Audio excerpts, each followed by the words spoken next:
I love யூன்னு சொல்லாமல் உங்கள் கேர்ள் ஃப்ரெண்டுக்கு எப்படியெல்லாம் சுற்றி வளைச்சி அந்த லவ்வை ப்ரப்போஸ் பண்ணலாம் அப்படின்னு யோசிச்சுட்டு இருந்தீங்கன்னா இந்த வீடியோ உங்களுக்காக தான்.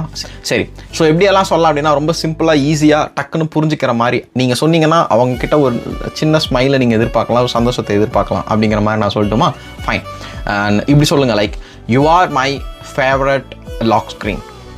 நீ தான் என்னோட favourite lock screen. You are my favourite distractions and you are my favourite notification. இதெல்லாம் நீங்கள் சொல்லலாம். ஸோ இன்கேஸ் நீங்கள் உங்கள் கேர்ள் ஃப்ரெண்டை ரொம்ப மிஸ் பண்ணுறீங்க அப்படின்னா இப்போ நான் சொல்ல போகிற இந்த விஷயத்தையும் சொல்லுங்கள். Like my phone is fully charged, wifi is on, data is working, everything is fine, but I'm still waiting for your message. இப்படின்னும் நீங்கள் சொல்லலாம். ரொம்ப சிம்பிளாக இருக்கும், டக்குன்னு உங்களுக்கு புரியும்.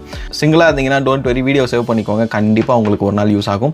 ஸோ மறக்காமல் நம்ம வாட்ஸ்அப் சேனலையும் ஃபாலோ பண்ணிக்கோங்க. பிகாஸ் தினமும் 2 வார்த்தை 5 வார்த்தைன்னு எல்லாரும் கற்றுக்கிட்டு இருக்காங்க அவங்களோட. So don't miss out the chances. திரும்பி பார்த்தீங்கன்னா அட்லீஸ்ட் இந்த வாரத்தில் ஒரு 10 வார்த்தை 15 வார்த்தையாவது நீங்கள் கற்று வச்சிருக்கலாம். ஸோ வாட்ஸ்அப் சேனலை மறக்காமல் ஃபாலோ பண்ணிக்கோங்க. லிங்க் வேணும் அப்படின்னா கமெண்ட்டில் லிங்க்னு நீங்கள் சென்ட் பண்ணுங்கள் and I will send you the link. And thank you so much. Happy Valentine's day.